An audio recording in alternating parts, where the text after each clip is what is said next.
This is chapter 13. There are a few changes here that we're proposing here. These are policy issues. On the page 2, if you look at 10.13.3, we removed this section about convenience stores. This was an older policy that we haven't been enforcing.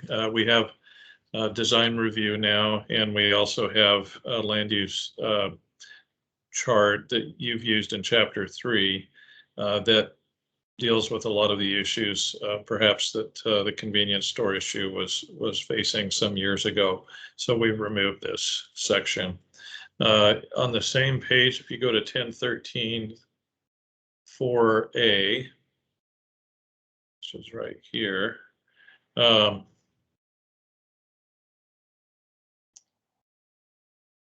so we've added the, given that this is the RP zone, we've added the minimum and maximum size lot that is allowed in this zone, and that's from the chart that we talked about earlier when we met earlier about the density presentation, and that we reduced the lot size and then we placed a maximum lot size. So you'll see that all the way throughout the code wherever there's residential.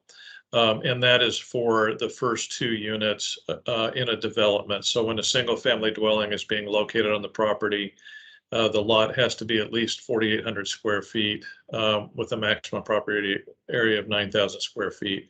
And then for every unit thereafter, they can have, I believe it's 1,350 square feet of lot is required. They can have a maximum of 29.82 dwelling units per acre and a minimum net density of 12.45 dwelling units per acre. So that's a new requirement that we're adding to the code. In the same page in 10.13.4b,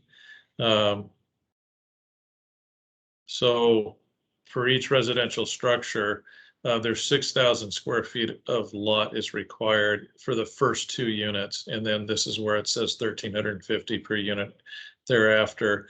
That cannot exceed 3,500 square feet per dwelling unit. So what that means is that if somebody wants to come in and develop an RP lot and they want to put a quad on it, 4 units on one parcel, the first 2 units require 3,000 square feet apiece.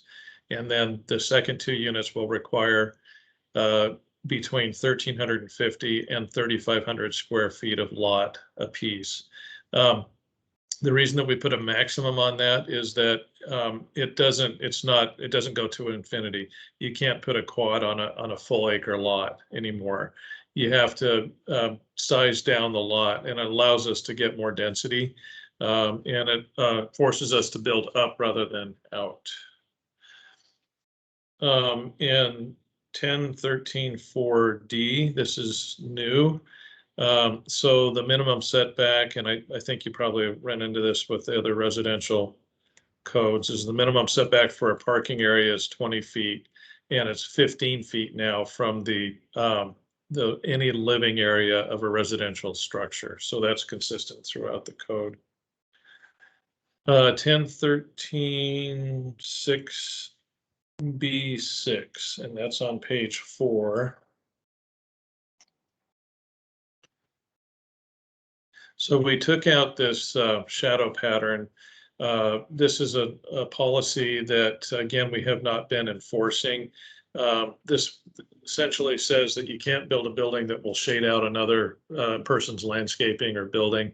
That has been removed because we have setback limitations now. So there's no need to have this in the code. And then finally in 10.13.7,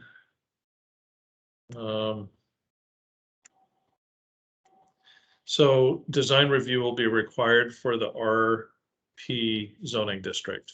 And that's it for the code changes on this one.